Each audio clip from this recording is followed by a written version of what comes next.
أعوذ بالله من الشيطان الرجيم. بسم الله الرحمن الرحيم. الحمد لله رب العالمين.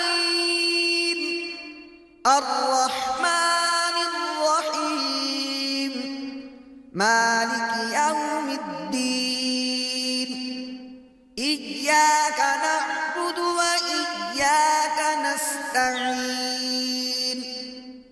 اهدنا الصراط المستقيم. صراط الذين أنعمت عليهم غير المغضوب عليهم ولا الضالين.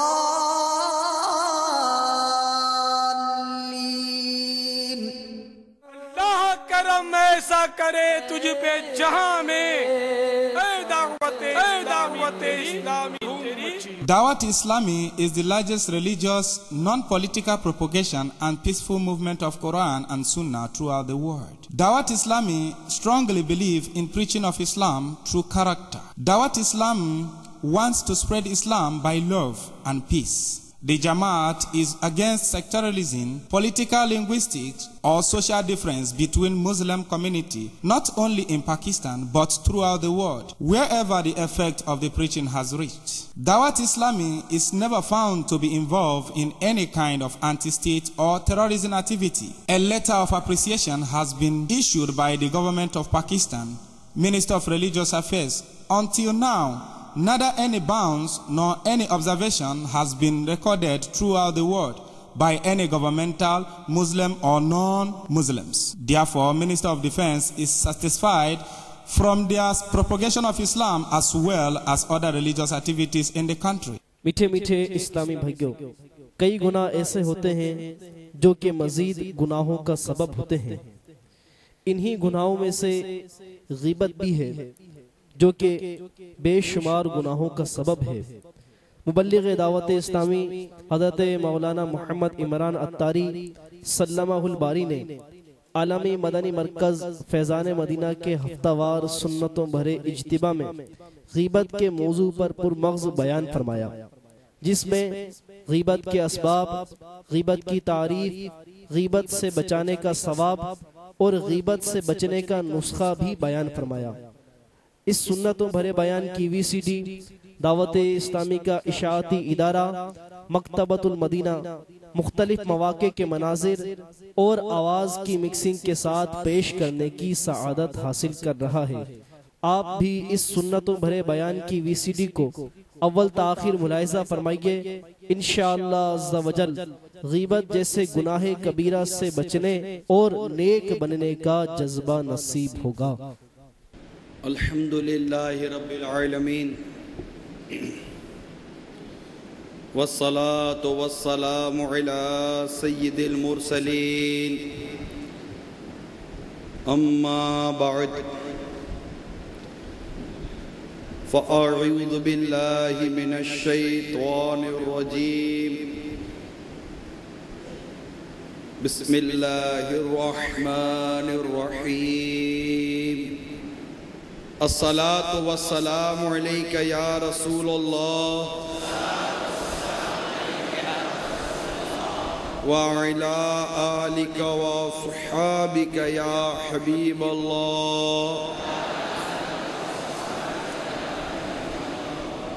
الصلاة والسلام علیک یا نبی اللہ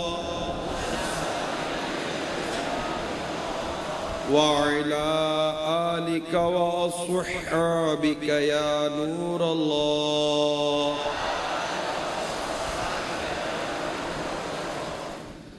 سرکار مدینہ راحت قلب و سینہ فیض گنجینہ صاحب معطر پسینہ صلی اللہ تعالی علیہ وآلہ وسلم کا فرمان باقرینہ ہے. جب کسی مجلس میں یعنی لوگوں میں بیٹھو اور کہو بسم اللہ الرحمن الرحیم وصلی اللہ علی محمد تو اللہ عز و جل تم پر ایک فرشتہ مقرر فرما دے گا جو تم کو غیبت سے باز رکھے گا. اور جب مجلس سے اٹھو تو کہو بسم اللہ الرحمن الرحیم وصلی اللہ علی محمد. تو اللہ تعالیٰ لوگوں کو تمہاری غیبت سے باز رکھے گا. صلو علی الحبیب صلی اللہ تعالی علی محمد. تو میرے میٹھے میٹھے اور پیارے پیارے اسلامی بھائیوں، ابھی ابتدا کے بیان میں ہی ہم نے ایک بڑی پیاری فضیلت سنی اور اس سے یہ پتہ چلا کہ غیبت سے باز رہنے اور کوئی میری غیبت سے باز رہے، اس کا یہ ایک مدنی نسخہ ہمیں اس روایت کے ذریعے پتہ چلا. اللہ تعالیٰ اس پر عمل کی توفیق عطا فرمائے. تو دعوت اسلامی کے سنت و برے ہفتہ وار اجتماع میں شریک اسلامی بھائیوں، نیت کر لیجئے کہ جب بھی کسی مجلس میں یعنی لوگوں میں بیٹھیں گے تو پڑھ لیں گے بسم اللہ الرحمن الرحیم وصلی اللہ علی محمد. سب مل کر پڑھ لیں بسم اللہ الرحمن الرحیم وصلی اللہ علی محمد. بسم اللہ الرحمن الرحیم وصلی اللہ علی محمد. بسم اللہ الرحمن الرحیم وصلی اللہ علی محمد. تو انشاءاللہ اللہ عز و جل کے ذکر مبارک اور پیارے آقا صلی اللہ تعالی وسلم پر درود و سلام پڑھنے کی برکت سے اس گناہ سے تحفظ رہنے کی صورت نکلے گی. صلو علی الحبیب. تو میرے میٹھے اور پیارے اسلامی بھائیوں، آج بیان کا موضوع بھی غیبت اور اس کے اسباب ہیں.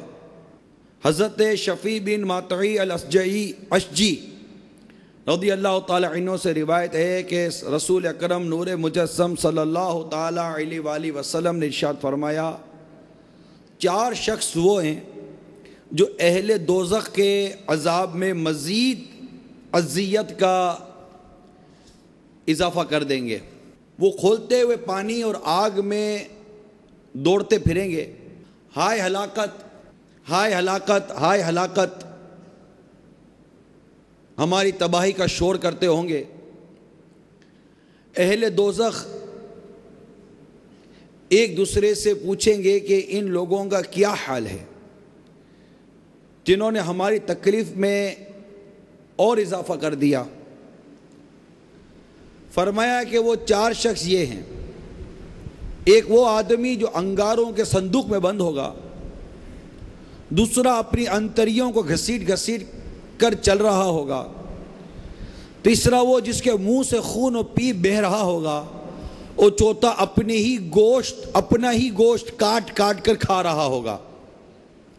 صندوق میں بند آدمی کے بارے میں کہا جائے گا اس ذلیل شخص کا کیا حال ہے جس نے ہماری اذیت اور بڑھا دی. تو کہنے والا کہے گا یہ ذلیل اس حال میں مرا کہ اس کی گردن پر لوگوں کے مالوں کا بوجھ تھا، یعنی جو اس نے مارے تھے یا چھینے تھے. پھر اپنی انتریوں کو کھینچنے والے کے متعلق کہا جائے گا یہ کون شخص ہے جس نے ہماری اذیت میں اور اضافہ کر دیا. جہنمی کہیں گے یہ کہ یہ ان کی اذیت میں اضافہ کریں گے. تو جواب ملے گا اس ذلیل کو کوئی پرواہ نہیں تھی کہ پیشاب کہاں کہاں پڑتا ہے، یعنی اپنے کپڑے اور جسم کو پاک نہ رکھتا تھا. اس کے بعد اس کے بارے میں پوچھا جائے گا جس کے منہ سے خون و پیپ بہہ رہا ہوگا کہ اس کا کیا حال ہے جس نے ہمیں مزید اذیت مبتلا کر دیا ہے.